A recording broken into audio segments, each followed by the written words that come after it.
beyond me how somebody could just attack someone in broad daylight like that. It's crazy. I don't know what Abilene has come to nowadays. It's crazy.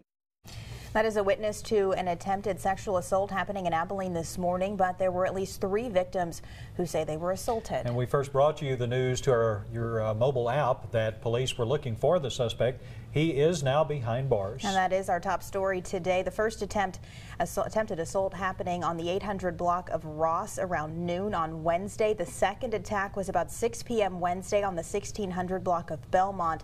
Then a third incident happened this morning on the 1600 block of Palm Street. The fourth was at 8:30 this morning. In all 4 attempts, the suspect approached the women as they were going toward or leaving their vehicles. And many of you responding to the situation on social media as police released information. Christina said, "I'll be running to my car when I have to get my kids from school."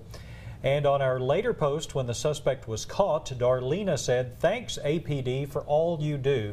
Now I can take my trash out." A lot of relief tonight. Here you can see the suspect as police escorted him from the law enforcement center to the Taylor County Jail. Police say the suspect lived near all of the incidents and was arrested at his home on the 300 block of Peach.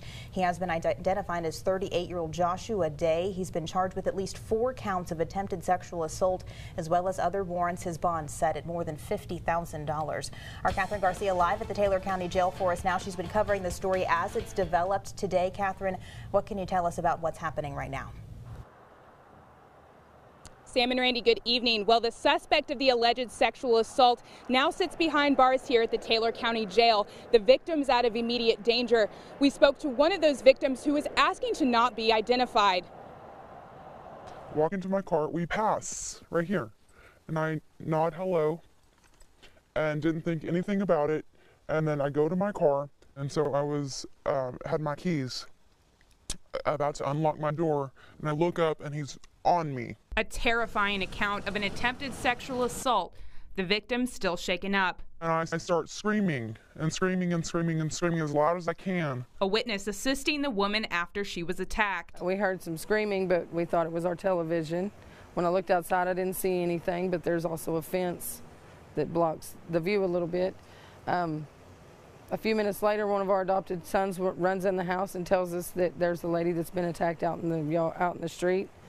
So we go to see if we can render aid. And the attack leaving traces. Back's all scratched up from the asphalt. Got scratches on my knees, my elbows. The witness unable to process how her community could turn so violent. It's beyond me how somebody could just attack someone in broad daylight like that. It happens everywhere, every day. It's crazy. I don't know what Abilene has come to nowadays. It's crazy. Suspect seemed to be a regular guy, but as it is often said, there is no one particular look of a sexual predator. In Abilene, Catherine Garcia, KRBC, Abilene's local news. Back to you. All right, Catherine, thank you very much. And while that suspect is behind bars, we do have some self-defense tips from the Abilene Police Chief earlier today. You know, we teach avoid, deny, defend. You need to avoid the threat if at all possible. If you cannot avoid, then you need to deny access by either going into a home and locking the home and then calling 911, or getting into your car, locking your car, and then calling 911. If you can neither avoid nor deny, then you absolutely should defend yourself. In one of these instances, one of the victims actively defended by kicking him repeatedly.